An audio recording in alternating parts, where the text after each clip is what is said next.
Communiqué final de la Convention du 29 août 2020. L'Alliance pour la République et la démocratie ARD a tenu à Brazzaville, le samedi 29 août 2020, une convention sous la présidence de Mathias Nzon, son président.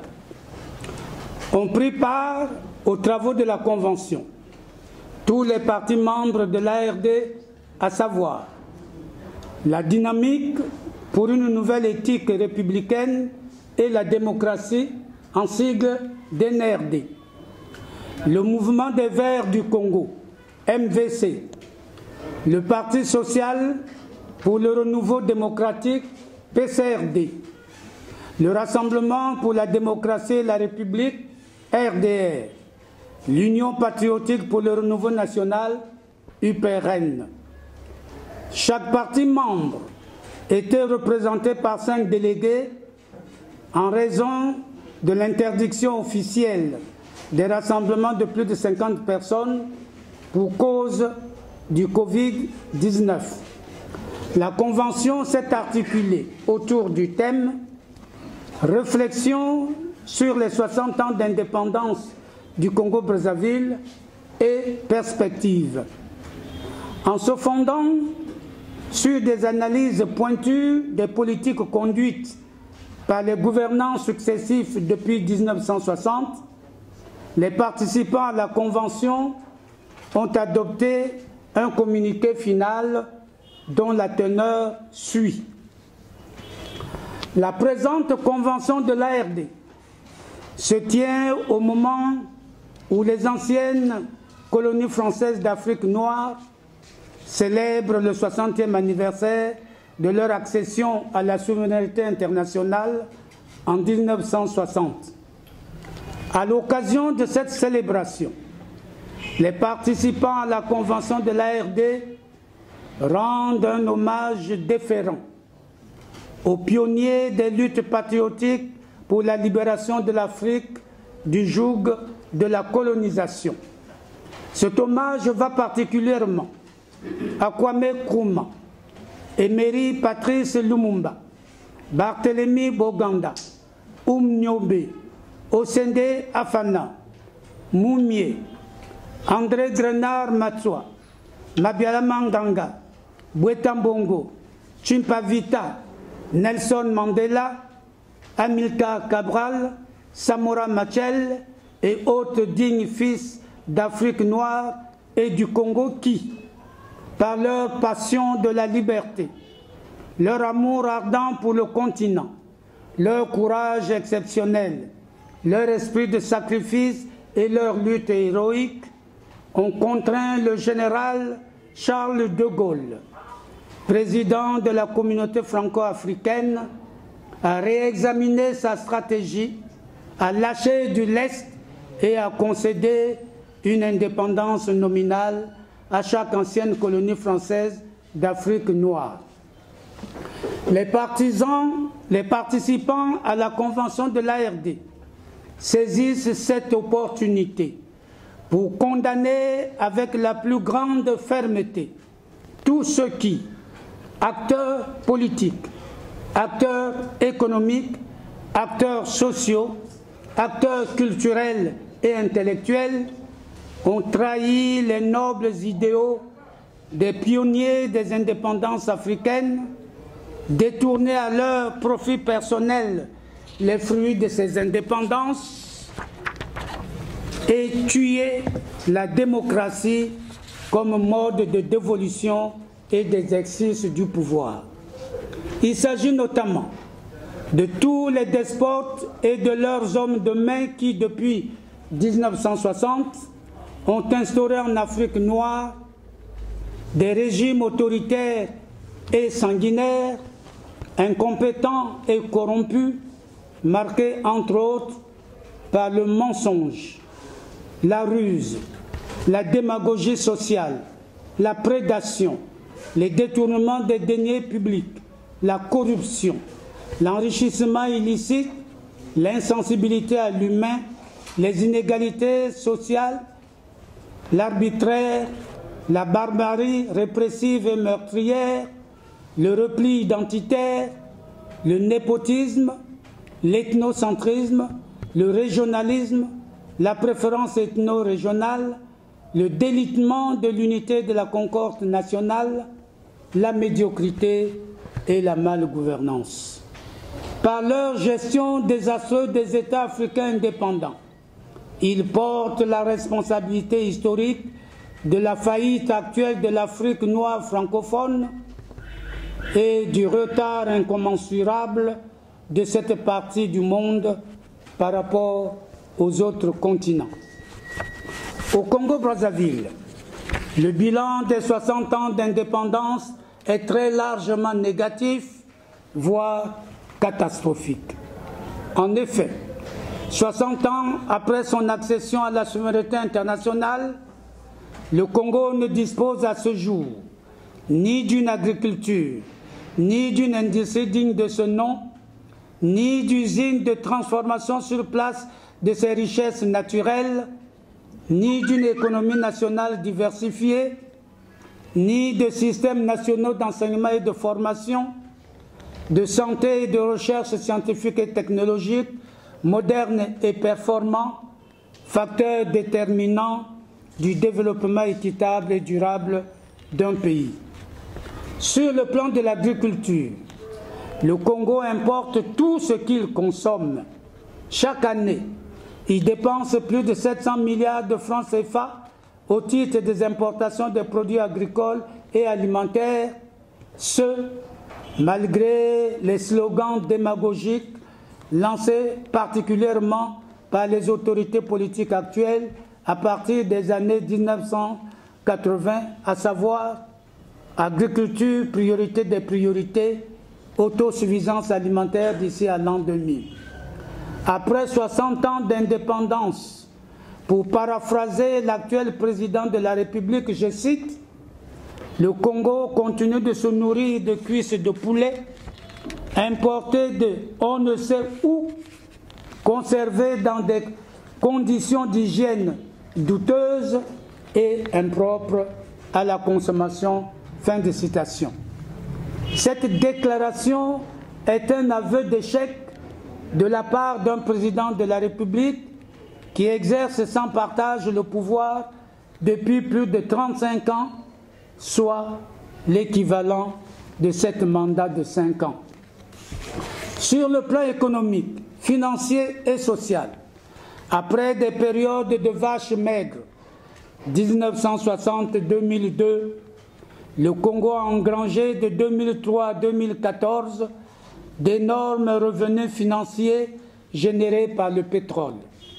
Pendant cette période faste, le budget de l'État oscillait en moyenne entre 3 et 4 000 milliards de francs CFA. Dans la même période, l'État a réalisé des excédents budgétaires de près de 14 000 milliards de francs CFA. Avec cette cagnotte, le gouvernement aurait pu jeter les bases d'une économie nationale forte et diversifiée, créatrice de richesses et d'emplois décents. Il n'en a rien été, alors que les revenus pétroliers devaient être investis dans des secteurs porteurs comme l'agriculture et l'industrie, et dans les secteurs sociaux comme l'eau potable, l'électricité, les écoles, les hôpitaux, le logement social, les transports en commun, l'emploi. Des mesures fortes et appropriées n'ont pas été mises en œuvre dans ces secteurs vitaux. La croissance économique, due essentiellement à l'exploitation pétrolière, n'a pas eu d'effet d'entraînement sur les autres secteurs de l'économie nationale et l'embellie financière n'a produit aucun impact positif sur le vécu quotidien des Congolais. L'enrichissement de l'État n'a pas profité aux populations dont 95% croupissent aujourd'hui en dessous du seuil de pauvreté. Les tenants du pouvoir ont détourné à leur profit personnel les fruits de la croissance, au moyen de détournement de deniers publics, des commissions occultes sur les marchés publics, des pots de vin, des surfacturations, de l'appropriation personnelle des biens publics et du placement de l'argent de l'État dans des comptes privés dans les pays étrangers et dans les paradis fiscaux. Chine continentale, Hong Kong, Brésil, île Maurice, Singapour, Dubaï, Qatar, Liban, Espagne, Luxembourg, Maroc, Panama, Antilles hollandaises, Côte d'Ivoire, Guinée-Conakry, Niger, Cap-Vert, RDC, Angola, Maroc, etc. Ils se sont construits des fortunes colossales. Pendant qu'ils baignent dans l'opulence et un luxe insolent, les populations vivent dans une pauvreté extrême. La plus grande fortune côtoie la plus grande misère. Le Congo est riche, mais les Congolais sont pauvres. La malgouvernance économique et financière se manifeste encore par le surendettement du pays, 120% du PIB selon le FMI. La dette publique est redevenue abyssale, comme on peut en juger, ceci à peine quelques années après son effacement par le FMI en 2010. Elle se décline ainsi qu'il suit. Dette extérieure, 5 000 milliards 300 millions de francs CFA. Dette intérieure, 3 000 milliards 479 millions de francs CFA. Dette gagée, 1 000 milliards 474 millions de francs CFA. On peut légitimement se demander à quoi a servi l'argent de ce surendettement dans la mesure où, de 2003 à 2014, l'État a réalisé 14 000 milliards de francs CFA d'excédent budgétaire que le gouvernement dit avoir logé dans un compte de réserve pour générations futures à la Banque centrale, compte dont le solde réel n'a jamais excédé 1 500 milliards de francs CFA.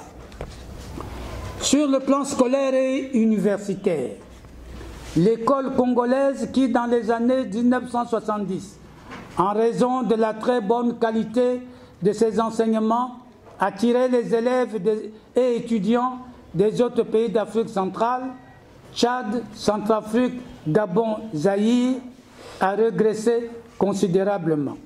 Aujourd'hui, sa situation se caractérise entre autres par un déficit criard en enseignants formés, 22 millions selon les statistiques officielles pour les seuls enseignements primaires et secondaires, des effectifs pléthoriques d'élèves et d'étudiants. Le ratio enseignant-apprenant varie entre 150 et 200, voire 300, contrairement aux standards internationaux. La pénurie des infrastructures matérielles. Le ratio salle de cours apprenant aussi entre 150 et 200, voire 300. De plus, dans plusieurs écoles et collèges, de nombreux élèves sont assis à même le sol, ce, dans un pays où le bois constitue le deuxième produit d'exportation après le pétrole. Le manque de laboratoires de travaux pratiques pour les classes scientifiques et de laboratoires des langues pour les classes littéraires. L'inexistence de salles informatiques et de bibliothèques dans les établissements scolaires, la baisse vertigineuse du niveau de l'enseignement, des taux exorbitants d'échecs aux examens d'État, 75% au bac, 80% au BPC, 75% au CEP. La marginalisation de l'enseignement technique et professionnel, la non-diversification des baccalauréats techniques, l'absence dans les programmes d'enseignement des nouveaux savoirs à tous les niveaux. La seule université publique qui fonctionne, l'université Marien Ngouabi, n'est pas construite. La seconde, l'université Denis Sassou Nguesso, construite sans aucune étude préalable sérieuse sur un site inconstructible à Kintélé, est menacée par les érosions. Son ouverture est mille et une fois reportée par manque d'équipements scientifiques et techniques indispensables et d'enseignants de rang magistral. Le système sanitaire est défaillant. L'offre de santé est très en deçà des énormes besoins et attentes des populations. Les formations sanitaires manquent cruellement de personnel qualifié et hautement qualifié. Quant aux plateaux techniques, ils sont archaïques et souvent hors d'usage. En outre, le pays ne dispose d'aucun laboratoire pharmaceutique et importe tous les médicaments qu'il consomme. Les travaux de construction de 12 hôpitaux départementaux démarrés en 2012 ont été arrêtés, faute, semble-t-il, de financement. La crise sanitaire actuelle du Covid n'est pas bien gérée. Les pouvoirs publics n'ont ni doté les formations sanitaires existantes des équipements médicaux exigés pour la circonstance, ni renforcé leurs capacités infrastructurelles.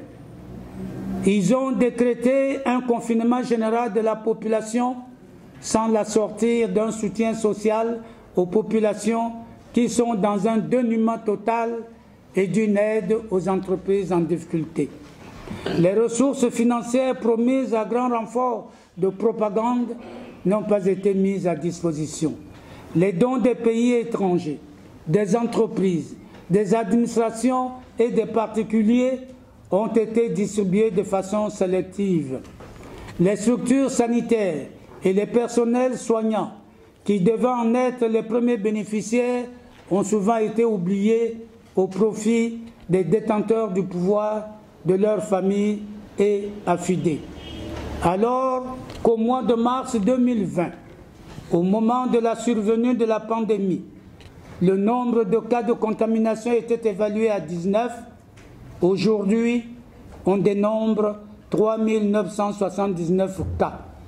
Le pouvoir assiste impuissant à cette montée en flèche de la pandémie qu'il instrumentalise du reste à des fins politiciennes et électoralistes. En matière de paix, d'unité et de concorde nationale, la société congolaise est aujourd'hui une société divisée et placée sous une très haute tension. Elle est assise sur un volcan qui peut exploser à tout moment. La misère, la corruption, les fraudes électorales, l'incompétence des gouvernants et leur égoïsme représentent les meilleurs ingrédients d'une éventuelle explosion populaire. Les guerres fratricides à répétition, 1993 et 1994, 1997, 1998, 1999, 2016, l'instrumentalisation des ethnies et des régions à des fins politiciennes par la classe politique et les inégalités et injustices sociales criardes à l'œuvre dans la société globale ont engendré un délitement de la conscience et de l'unité nationale. Dans la même veine, le népotisme et la préférence ethno-régionale, pratiqués à ciel ouvert et à grande échelle par le pouvoir actuel, ont contraint les consciences insuffisamment affranchies à se replier sur l'identité de l'ethnie, du village ou de la région, entraînant du coup un reflux de la conscience nationale et du patriotisme. Par ailleurs, sur toute l'étendue du territoire national, les populations rejettent massivement le pouvoir actuel et ses complices à qui elles reprochent d'avoir plongé le pays dans une catastrophe socio-économique sans précédent et de ne se préoccuper que de leurs intérêts personnels et de ceux de leurs familles et affidés au détriment du Congo et de son peuple. De même, la malgouvernance et le caractère alimentaire de certaines élites politiques ont entraîné une perte de confiance profonde des populations envers les hommes politiques. Dans l'imaginaire populaire, l'homme politique congolais est devenu synonyme de menteur, de prédateur, d'égocentriste et d'oiseau de mauvais augure. Dans ce contexte de division et de perte de confiance, la problématique de la réconciliation nationale constitue un des enjeux politiques majeurs du moment.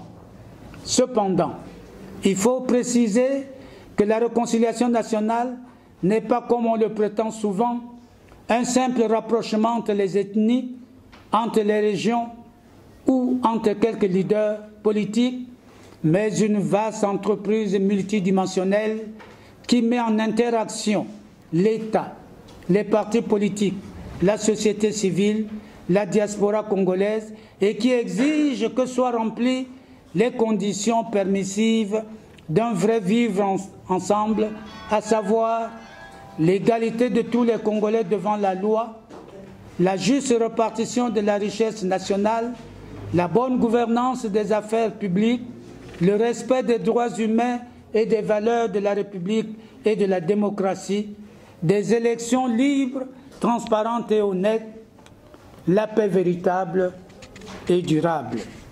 Seule une approche plurielle de la problématique de la réconciliation nationale, prenant en compte son caractère multidimensionnel, peut déboucher sur des réponses alternatives appropriées et ouvrir des perspectives pour un Congo uni, apaisé, paisible et prospère. Le monde a changé. Le Congo doit épouser le mouvement général de l'histoire et entrer résolument dans la civilisation de la démocratie qui est au cœur de la modernité. Le problème essentiel de l'Afrique en général, du Congo en particulier, est aujourd'hui celui de la gouvernance. Pour sortir du chaos actuel, le Congo doit changer de logiciel politique et s'arrimer aux standards internationaux de la démocratie véritable et de la bonne gouvernance. Le discours du chef de l'État, décliné le 14 août 2020, à l'occasion du 60e anniversaire de l'indépendance du Congo, a montré que le pouvoir actuel est à bout de souffle et qu'il n'a plus rien à proposer au pays après près de 35 ans de règne sans partage. Aujourd'hui, 60 ans après les indépendances, le Congo est en faillite. S'il avait été une entreprise, il aurait mis la clé sous le paillasson et déposé son bilan. L'heure de l'alternance démocratique et pacifique a sonné. Face à la dérive actuelle du pays et au refus obstiné du président de la République en exercice d'organiser un véritable dialogue politique national inclusif, les participants à la convention de l'ARD demandent instamment à Mathias Nzon, président de l'ARD, de se porter candidat à l'élection présidentielle de 2002 dans le dessein de sortir le Congo de 2021 dans le dessein de sortir le Congo de la crise la plus terrible de son histoire, construire les conditions permissives d'un développement équitable et durable et promouvoir le bien-être politique, économique, social, culturel et environnemental de tous les Congolais et de chaque Congolais. Vivement un vrai changement d'homme et de politique, fait à Brazzaville le 28 août 2020, la Convention.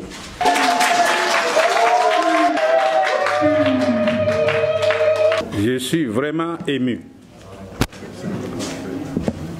Je suis vraiment ému par l'insigne honneur et l'amitié que vous venez de me témoigner en me demandant de me porter candidat à l'élection présidentielle de 2021. Et ce, dans un contexte marqué par la faillite de notre pays dans tous les secteurs. Je mesure le poids d'une telle responsabilité. Donnons, chers amis, du temps au temps. Et laissez-moi réfléchir à votre vœu. Je vous donnerai ma réponse au moment venu. Merci, mille fois merci, chers amis. Merci également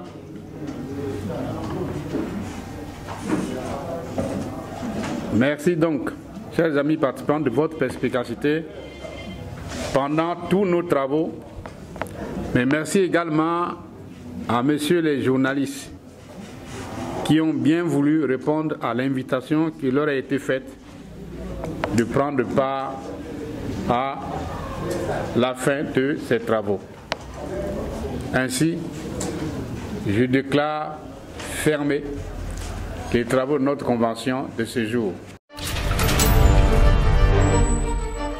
Faut pas blaguer des Ziana TV, il n'y a pas de Ziana TV, la chaîne qui nous redonne de l'espoir. Ziana TV, c'est la chaîne qui nous accompagne au quotidien. Ziana TV, c'est la chaîne qui te dit vas-y on avance, allez, allez, on y va ensemble. Ziana TV, faut pas blaguer des Ziana TV, il n'y a pas de